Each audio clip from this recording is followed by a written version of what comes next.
आज हम हिंदी व्याकरण में क्रिया पढ़ने जा रहे हैं। आज का टॉपिक क्या है? क्रिया। सबसे पहले देखेंगे क्रिया कहते किसे हैं।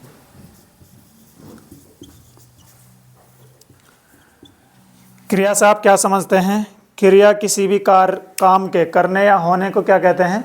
क्रिया। यानी कोई काम या तो हम खुद करें या किसी से करवाएं, यानी जिसमें काम के करने का बोध हो, यानी होने का बोध हो, जिसमें हमें जानकारी मिले कि कोई काम हो रहा है, तो उसको हम क्या कहते हैं? क्रिया। तो इसकी परिभाषा में लिखेंगे किसी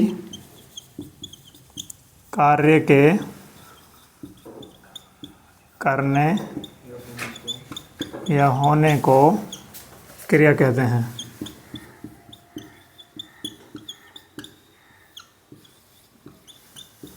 क्रिया कहते हैं, ठीक है। किसी कार्य के करने या होने को क्रिया कहते हैं। जैसे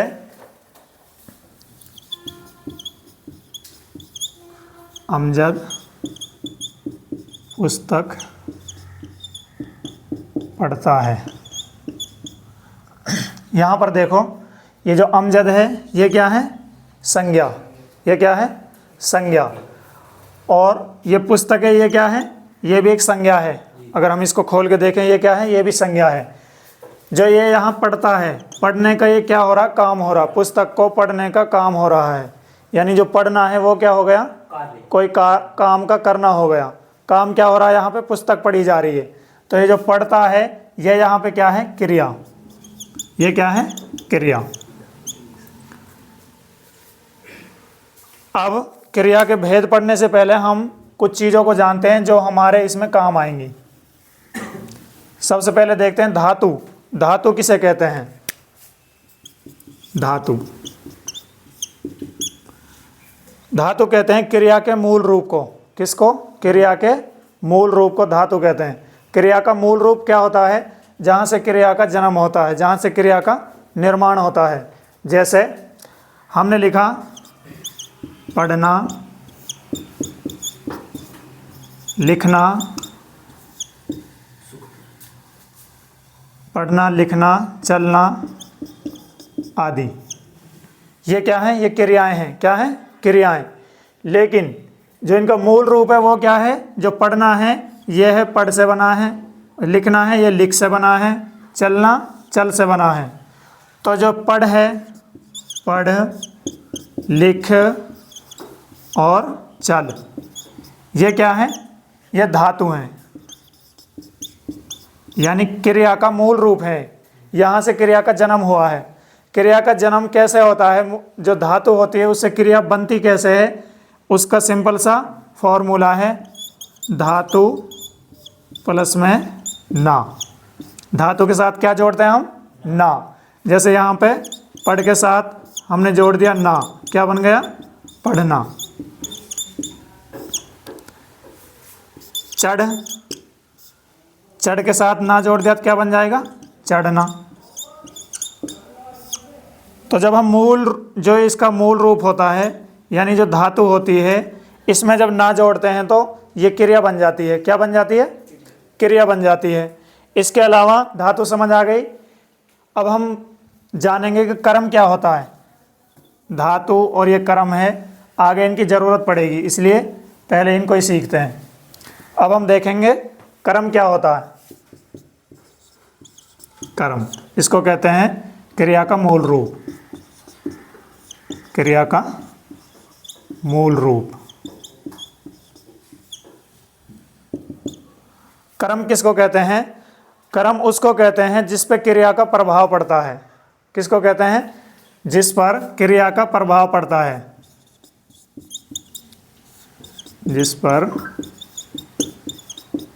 क्रिया का प्रभाव या फिर असर पड़ता है। पड़ता है, क्या कहलाता है? कर्म। जैसे हमने देखा रमेश हॉकी खेलता है। यहाँ पे देखो रमेश, ये क्या है? ये संज्ञा है। हॉकी है जो, ये खेलना क्या होता है? क्रिया। ये संज्ञा है और खेलना क्या है? क्रिया। खेलने का जो काम हो रहा है, अच्छा जो क्रिया है खेलता है, खेलने का असर किस पे जा रहा है, यानी इसका प्रभाव किस पे पड़ रहा? यहाँ पे क्रिकेट, हॉकी पे जो गेम है क्या खेल रहा है, यानी हॉकी खेल रहा है, तो हॉकी को हम क्या कहेंगे? जो एक गेम है इसको क्या कहेंगे? कर्म। क्या कहेंगे? कर्म। और ये क्या है? क्रिया। यानी क्रिया का असर किस पे पड़ रहा? कर्म पे। कर्म क्या है यहाँ पे? हॉकी। कुछ भी हो सकता है, जैसे हमने आगे लिखा सुनीता खाना बनाती है। यहाँ पे क्रिया क्या है? बनाना, बनाने का काम हो रहा। और ये क्या है? ये संज्ञा है। लेकिन जो ये काम हो रहा है जिस पे असर किसका पड़ रहा? क्रिया का, बनाना। यानी बन क्या रहा है? खाना। तो खाना यहाँ पे क्या हो जाएगा? कर्म। ये समझ आ गया? जिस पे क्रिया का असर पड़े वो क्या है? कर्म। ये क्रिया है, इसका असर किस पे है? कर्म पे, यानी खाना बनाया जा रहा है। तो कर्म कहेंगे जिस पर क्रिया का असर या प्रभाव पड़ता है, उसको क्या कहते हैं? कर्म।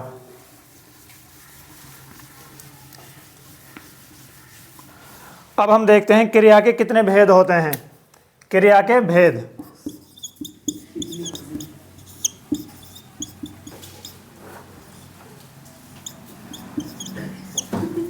क्रिया के भेद कितने होते हैं? क्रिया को हम दो प्रकार से बांटते हैं। कितने प्रकार से? दो प्रकार से। एक तो कर्म का आधार पर, कर्म के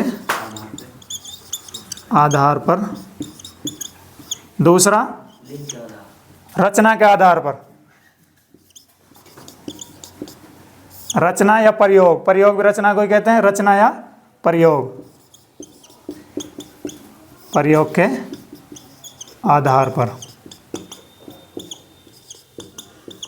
यहाँ पे तो ये कर्म का आधार पर दो प्रकार की होती है और रचना या प्रयोग का आधार पर 5 प्रकार की। ठीक है, सबसे पहले देखो कर्म के आधार पर हम इसको, एक तो होती है अकर्मक क्रिया, एक होती है सकर्मक क्रिया। पहले अकर्मक क्रिया, दूसरा सकर्मक क्रिया।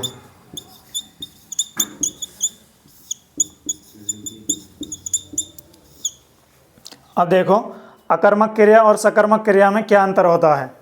अकर्मक क्रिया, यहाँ देखो ये उपसर्ग लगा हुआ ए प्लस में कर्मक, कर्म कहते हैं, हमने अभी जाना, जिस पर क्रिया का असर पड़ता है। ए एक उपसर्ग है जिसका मतलब होता है नहीं के। ए मतलब ए नहीं के लिए आता है, उपसर्ग है, नहीं के लिए आता है। और से आता है सहित, यानी किसी काम के साथ। तो ये ए जो आता है यानी कर्म के बिना वाली क्रिया, ऐसी क्रिया जहाँ पर कर्म ना हो, कर्म अनुपस्थित हो, कर्म वाक्य में उपस्थित ना हो। जैसा हम इसका उदाहरण देखते हैं, जैसे हमने यहाँ पे लिखा रमा हंसी।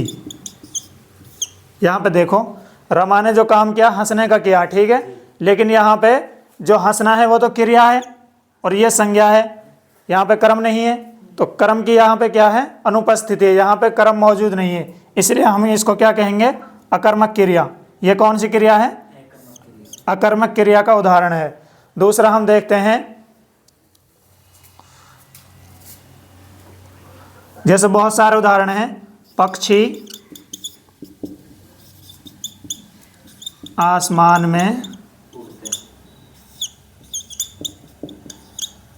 उड़ते हैं। यहाँ पे देखो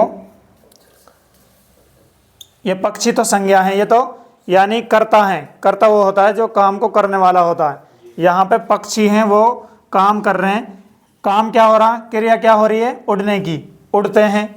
लेकिन अच्छा, जो अकर्मक और सकर्मक क्रिया होती है उसकी पहचान हम कैसे करते हैं? यहाँ पे देखो, सबसे पहले हमें वाक्य में कर्म और क्रिया को देखना होता है। कर्म और क्रिया को सबसे पहले हमें कर्म और क्रिया को देखना होता है। उसके बाद में जब कर्म मिल जाए और क्रिया मिल जाए उनके बीच में हम क्या लगाते हैं या किसको लगाते हैं? क्या लगाते हैं?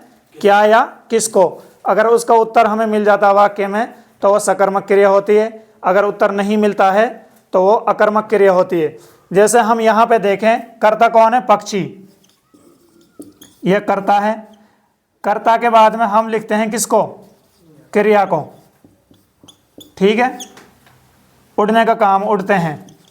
अब देखो हम यहाँ पे देखें, क्या पक्षी क्या उड़ते हैं? इसका उत्तर मिला हमें? कुछ नहीं मिला ना। उड़ने का ही काम हो रहा, कर्म कुछ नहीं है, क्रिया हो रही है उड़ने का। ये उड़ते हैं मतलब क्रिया है, यहाँ पे कर्म नहीं है। क्या उड़ते हैं? क्या हंसते हैं? जैसे हमने यहाँ देखा, रमा क्या हंसती है, इसका उत्तर मिला? कुछ कुछ नहीं मिला। अब देखो जहाँ सकर्मक क्रिया होगी वहां पे देखो, जैसे राम पुस्तक पढ़ता है। अब यहां पे देखो, यह है कर्ता और यह है क्रिया।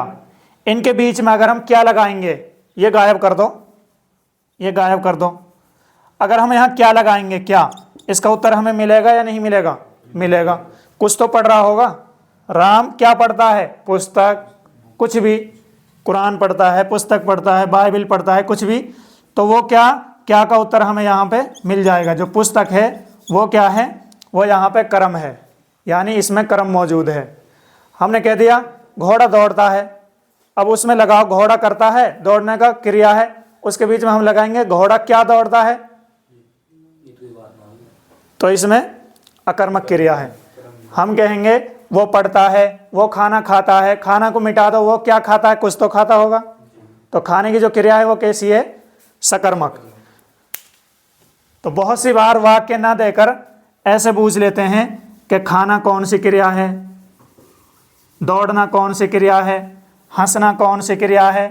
तो यहाँ पे हमें क्या करना है कि किसी से भी हम क्रिया कराएंगे और क्रिया और उसके बीच में, कर्ता के बीच में क्या लगा देंगे या किसको लगा देंगे, तो वहाँ पे हमें पता चल जाएगा। जैसे हंसना, रोना, सोना, दौड़ना, ये कौन सी क्रिया है?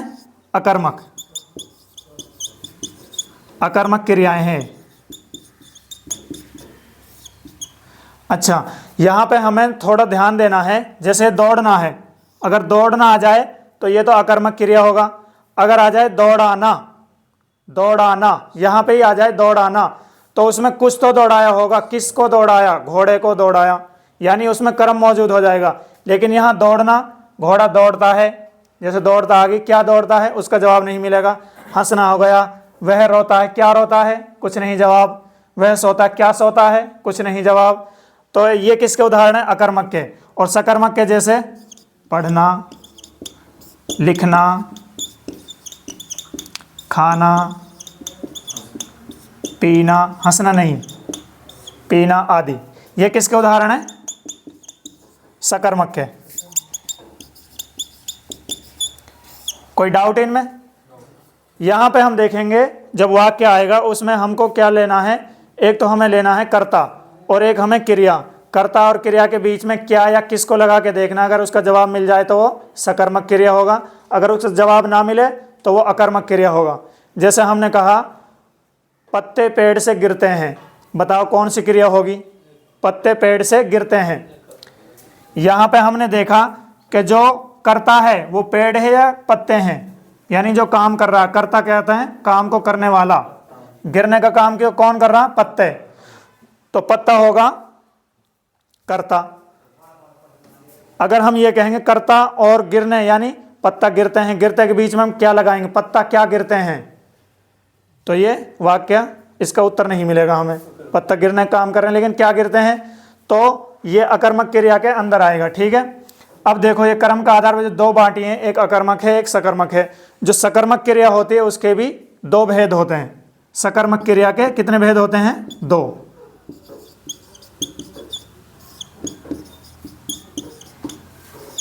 इसके दो भेद कौन से होते हैं? एक होते हैं एक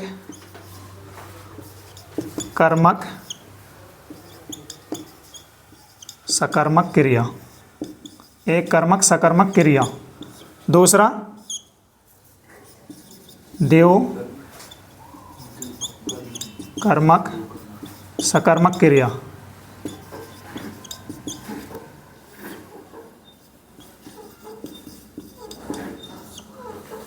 यहाँ पे देखो जो अकर्मक क्रिया है उसका तो कोई भेद नहीं है, जो सकर्मक क्रिया उसके दो भेद और होते हैं, एक कर्मक सकर्मक क्रिया, देव कर्मक सकर्मक क्रिया। जहाँ पे एक कर्मक सकर्मक क्रिया होगी वहाँ पे एक कर्म होगा, वाक्य में क्या कर्म होंगे, एक कर्म मौजूद होगा। और यहाँ पे दिख रहा देव कर्मक मतलब दो कर्म जहाँ मौजूद होंगे वहाँ पे देव कर्मक होगा। जैसे मैंने लिखा, ये दिख रहा, मैंने लिखा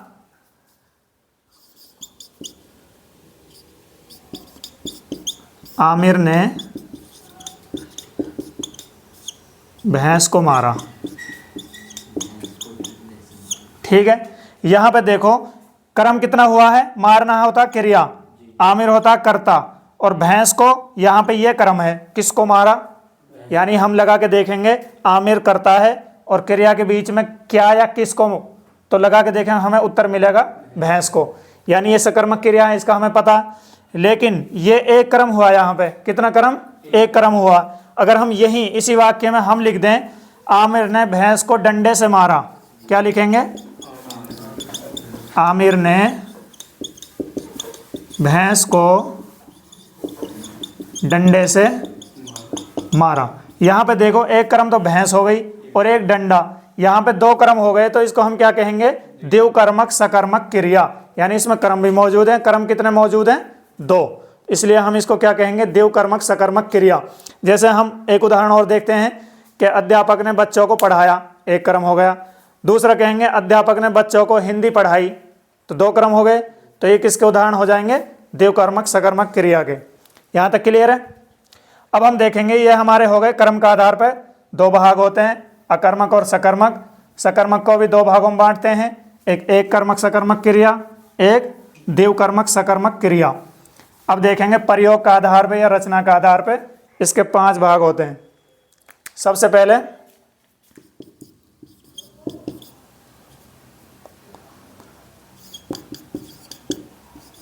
प्रेरणार्थक क्रिया,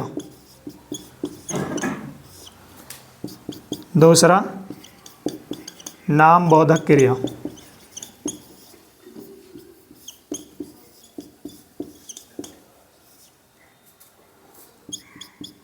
तीसरा कृदंत क्रिया,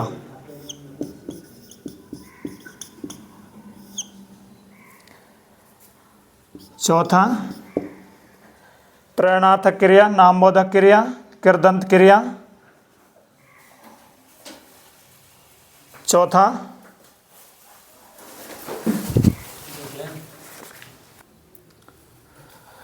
प्रेरणार्थक क्रिया, नामबोधक क्रिया, कृदंत क्रिया, चौथा पूर्वकालिक क्रिया, पूर्वकालिक क्रिया,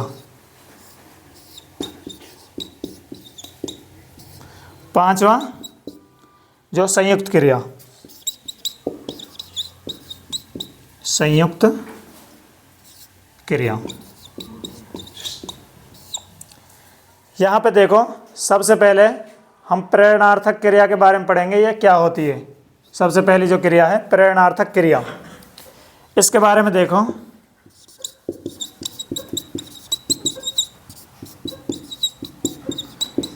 ऐसी क्रिया जहाँ पे हम खुद काम ना करके किसी से करवाते हैं, जहाँ पे काम किसी दूसरे से करवाया जाता है वहाँ पे कौन सी क्रिया होती है, प्रेरणार्थक क्रिया। जहाँ पे हम खुद काम ना करके किसी दूसरे से करवाते हैं। जैसे हमने उदाहरण देखो, जैसे अध्यापक ने बच्चों से किताब पढ़वाई, जहाँ पे पढ़वाया, लिखवाया, करवाया यानी किसी दूसरे से करवाया जाता है। जैसे अध्यापक ने बच्चों से पुस्तक पढ़वाई।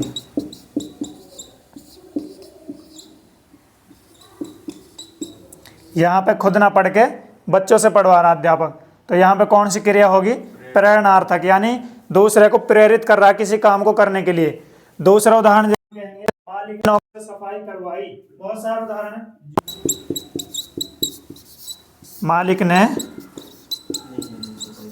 नौकर से सफाई करवाई। यहाँ पे खुद ना करके किसी और से कार्य करवाया जाता है। जैसे सोहन ने रोहन को जगवाया, यानी खुद ना किसी और से जगवाया।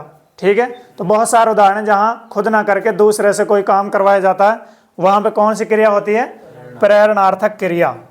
अब दूसरी क्रिया देखेंगे। दूसरी हमारी कौन सी है? नामबोधक क्रिया।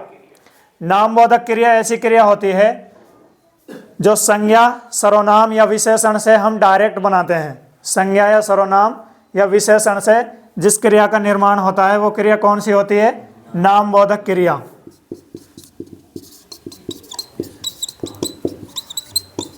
नामबोधक क्रिया जिसका निर्माण संज्ञा, सर्वनाम और विशेषण से होता है। जैसे संज्ञा ले लेते हैं हम पहले। हाथ क्या है हमारा? संज्ञा। हाथ क्या है? संज्ञा। हाथ से क्या हो जाएगा? हथियाना। हाथ से हथियाना। लात से लतियाना, बात से बतियाना, ये सारी चीज़ें। ठीक है, ये तो हमारा संज्ञा का उदाहरण होगा। जैसे एक और ले लेते हैं, लात से लतियाना। लतियाना। अब देखते हैं, ये संज्ञा हो गई। सर्वनाम देखते हैं, जैसे आप। आप सर्वनाम है। आप से अपनाना। आप से अपनाना, ये हो गई सर्वनाम के अलावा। अब हम देखते हैं विशेषण से। जैसे विशेषण में हम गरम, कोई चीज़ गरम है, वो उसकी विशेषता है गरम से गरमाना।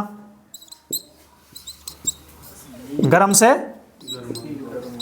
गरमाना। नरम से नरमाना, गरम से गरमाना। और जैसे 60। 60 क्या है? 60। 60 60 विशेषण है ना। 60 जैसे संख्यावाचक विशेषण में आता है 60। जैसे 60 से, तो 60 से सठियाना। सठियाना। ये सारे किसके एग्जाम्पल उदाहरण है? नामबोधक क्रिया के। नामबोधक क्रिया वो क्रिया होती है जो संज्ञा, सर्वनाम और विशेषण से डायरेक्ट बनाई जाती हैं, उनको क्या कहते हैं? नामबोधक क्रिया। इसके अलावा अब तीसरी क्रिया कौन सी है हमारी? कृदंत क्रिया। कृदंत क्रिया के उदाहरण देखते हैं। कृदंत क्रिया ऐसी क्रिया होती है जिसमें हमें ना प्रत्यय नहीं जोड़ना पड़ता, जिसके बाद में जो ना प्रत्यय जोड़कर हम क्रिया बनाते हैं। जैसे लिख से लिखना, पढ़ से पढ़ना, जिसमें ना प्रत्यय ना हो उसको हम क्या कहते हैं? कृदंत क्रिया। जैसे उदाहरण देखते हैं, तीसरी कौन सी है? कृदंत क्रिया।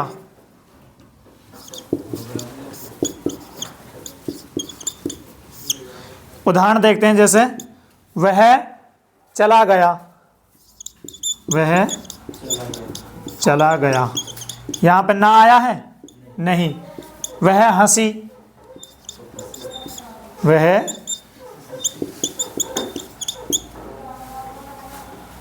हंसने लगी। कुछ भी, यानी जहाँ पे ना प्रत्यय ना आए वहाँ पे कौन सी क्रिया होती है? कृदंत क्रिया। कौन सी क्रिया होती है? कृदंत क्रिया। अब देखते हैं हम पूर्वकालिक क्रिया। चौथी कौन सी है? पूर्वकालिक क्रिया। यह कौन सी क्रिया होती है? पूर्वकालिक क्रिया। यह वह क्रिया होती है जिसमें एक काम के बाद तुरंत काम होता है। एक काम को समाप्त होने के बाद तुरंत दूसरा काम शुरू होता है। जैसे उदाहरण देखो, वह पढ़कर सो गया। वह पढ़कर सो गया। सो गया। यहाँ पे देखो, यहाँ पे देखो, दो काम हुए यहाँ पर। एक तो पढ़ने का, एक सोने का। अब एक साथ यहाँ दोनों काम एक साथ नहीं होंगे, एक के बाद दूसरा होगा। जब हम संयुक्त क्रिया पढ़ेंगे उसमें दोनों काम एक साथ होंगे, लेकिन यहाँ पे एक के बाद दूसरा होगा। ऐसे नहीं है कि कोई सोता सोता पढ़ ले या पढ़ता पढ़ता सो जाए, तो पढ़ेगा नहीं। अगर सोगा तो एक ही काम होगा। ठीक है, तो वह पढ़कर यानी पढ़ने के बाद तुरंत सो गया। तुरंत के बाद तुरंत, जैसे वह खाकर चला गया। कुछ भी, वह खाकर चला गया। पहले खाना खाया, उसके बाद जाने का काम हुआ। ठीक है, वह खाकर चला गया। बहुत सारे उदाहरण हैं, वह दूध पीकर सो गया, कुछ भी एक काम के बाद जहां पर दूसरा काम हो। यह किसका उदाहरण है? पूर्वकालिक क्रिया।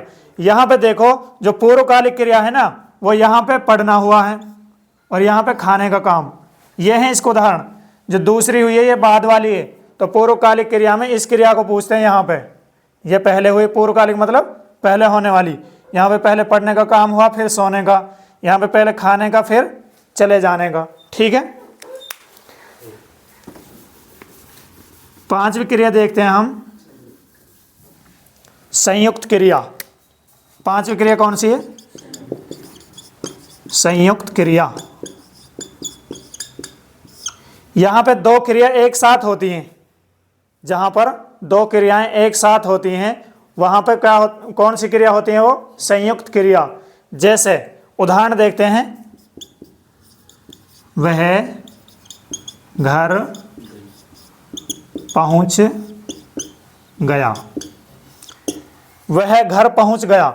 अब यहां काम तो एक ही होगा लेकिन क्रिया दो होंगी। काम तो पहुंचने का ही होगा, घर जाने का ही होगा, लेकिन यहां पे एक तो पहुंचना क्रिया होती है, एक जाना क्रिया होती है। यानी पहुंच और गया दोनों क्रियाएं एक साथ हो गई, दोनों क्रियाएं एक साथ। ऐसा ना कि एक क्रिया पहले हुई उसके बाद दूसरी, ऐसे नहीं।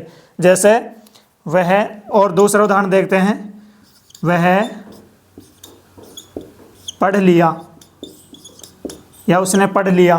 पढ़ने का काम हुआ और लेने का काम हुआ, तो यहाँ पे दोनों काम एक साथ हुए, पढ़ने का भी और लेने का भी। यहाँ पे दूसरे एक उदाहरण और देखते हैं, उसने खाना खा लिया। खाना खा लिया, खाने का भी और लेने का भी दोनों काम एक साथ हुए, उसने खाना खा लिया। ये समझ आ गया? जो संयुक्त क्रिया है और पूर्वकालिक क्रिया है उनमें अंतर बस ये है कि यहाँ पे दो काम होंगे, एक के बाद दूसरा होगा, और यहाँ पे दोनों काम एक साथ होंगे। काम एक ही होगा, क्रिया दो होंगी। ठीक है, बस ये अंतर है। इनके अलावा ये हमारे हो गए रचना या प्रयोग का आधार पर।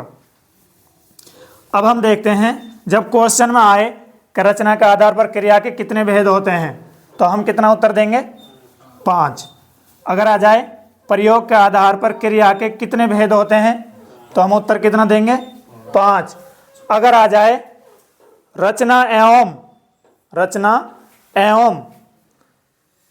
प्रयोग के आधार पर क्रिया के कितने भेद होते हैं, अगर दोनों साथ में आ जाएं, रचना एवं क्रिया के आधार पर, रचना एवं प्रयोग के आधार पर क्रिया के कितने भेद होते हैं, तो वहां हमारा उत्तर होगा 8। क्या होगा? 8।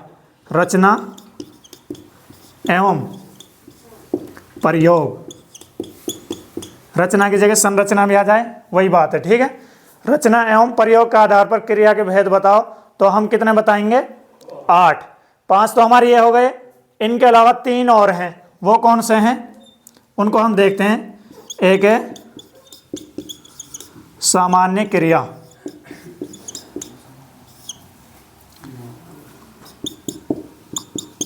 दूसरी सहायक क्रिया,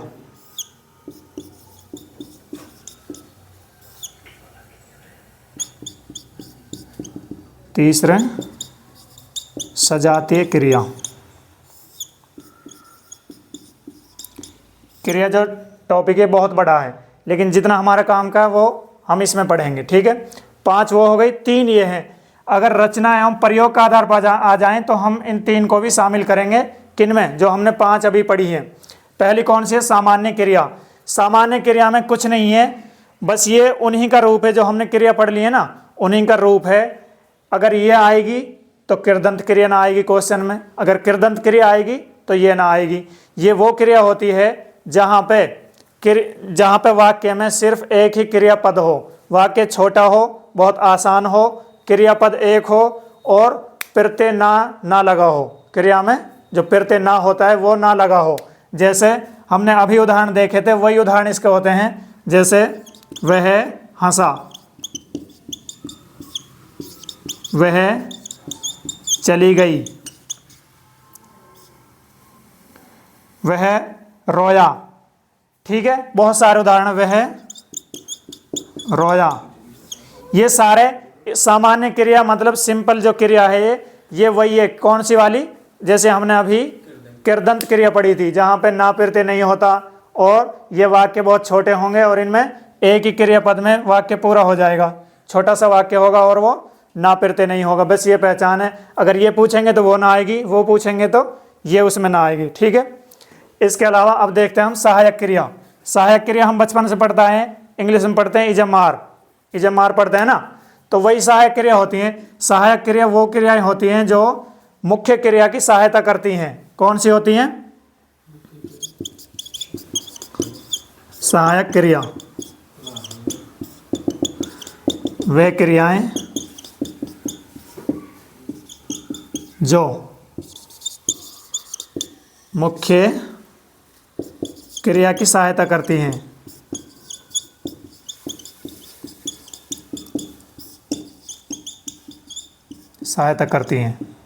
अब देखो, जैसे राम दौड़ता है, यहाँ दौड़ना क्रिया है, लेकिन अगर यहाँ सहायक क्रिया पूछेंगे हम तो यह है ता है। कौन सा है? ता है। जैसे ता है, ती है, रहा था, रही थी, ये जो होती हैं इजमार वाली, ये सहायक क्रिया होती हैं।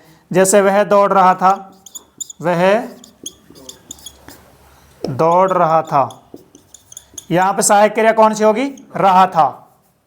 वह नहा रहे थे तो रहे थे, वह खा रहा था, रहे थे, वह चलता है तो इसमें ता है, ठीक है। ये कौन सी क्रिया होती हैं? सहायक क्रिया। जैसे इंग्लिश में इजमार होता है, वहीं पे हिंदी में सहायक क्रिया इनको क्या कहते हैं? ता है, ती है, रहा था, रहे थे, चलता है, ती है, ऐसा आते हैं, ठीक है। तो ये हो गई सहायक क्रिया, ये मुख्य क्रिया की क्या करती हैं? सहायता। इसके अलावा जो सजातीय क्रियाएं हैं वो कौन सी होती हैं? वहाँ पे जहाँ पे जो मूल यानी रूढ़ जो धातु होती है हमारी, उसी से दो क्रियाएं बनती हैं, उसी से वाक्य में उनका दो बार प्रयोग होता है। जो हमारी धातु होती हैं, एक धातु का दो बार प्रयोग होता है जिस वाक्य में, यहाँ पे लिख लो सजातीय क्रिया।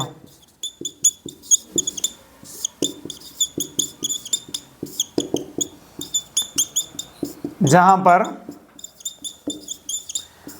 वाक्य में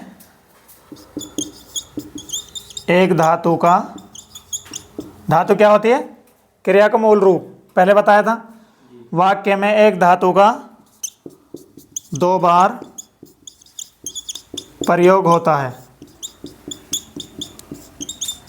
ये परिभाषा कोई नहीं पूछता, बस ये याद करने के लिए होते हैं ताकि हम वाक्य को पढ़कर समझ जाएं कि इसके बारे में हमने क्या पढ़ा था। अब देखो सजातीय क्रिया का जैसे उदाहरण देखते हैं।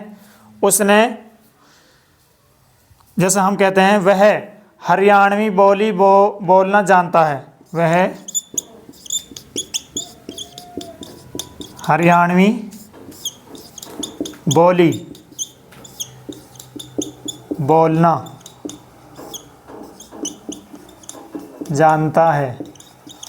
यहाँ पे देखो, एक तो बोली बोल से बनी है ये भी, और बोलना भी बोल से बना। बोल इनका क्या है? धातु है जिससे बने, बोल से ही बोलना और बोल से ही बोली बनी है। यहाँ पे एक धातु से, एक धातु का दो बार इस्तेमाल हुआ। और ऐसे उदाहरण बहुत सारे होते हैं, जैसे उसने चढ़ाई चढ़ी, उसने ऊंची चढ़ाई है, कुछ भी, उसने चढ़ाई चढ़ी।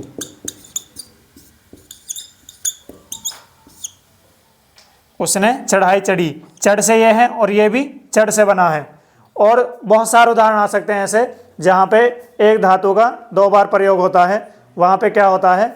ये सजातीय क्रिया, यानी एक जैसी जाति की, यानी एक जो हमारी धातु उसका दो बार इस्तेमाल हुआ है। यहाँ पे हम पहचान जाएंगे, जहाँ पे ऐसी वो आएगी वहाँ पे कौन सी क्रिया होगी?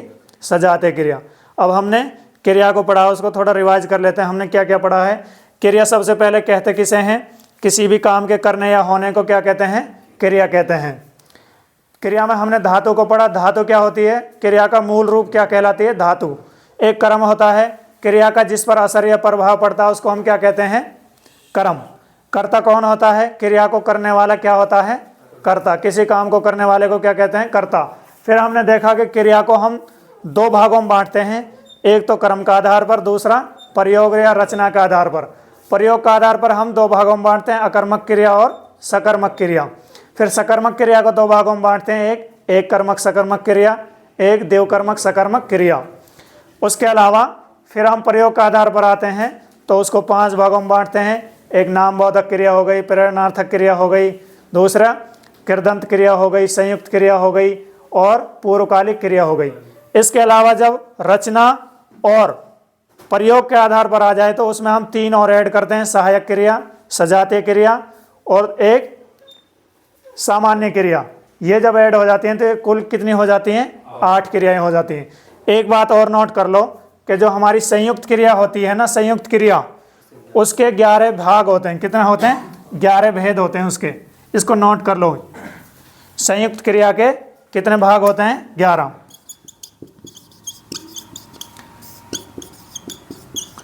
संयुक्त क्रिया के भेद कितने होते हैं? 11। इनको याद रखना, ये पूछ लिया जाता। संयुक्त क्रिया के 11 भेद होते हैं। उनको जैसे एसएससी के एग्ज़ाम होते हैं, यहाँ से भी क्वेश्चन आने लगे हैं अब वहाँ पे, लेकिन हमारे यहाँ पे इसमें से क्वेश्चन नहीं आएंगे। लेकिन हमें याद रखना है कि संयुक्त क्रिया के कितने भेद होते हैं? 11। तो आज के लिए इतना ही काफ़ी है। अगली क्लास में हम नया टॉपिक उठाएंगे। Thank you.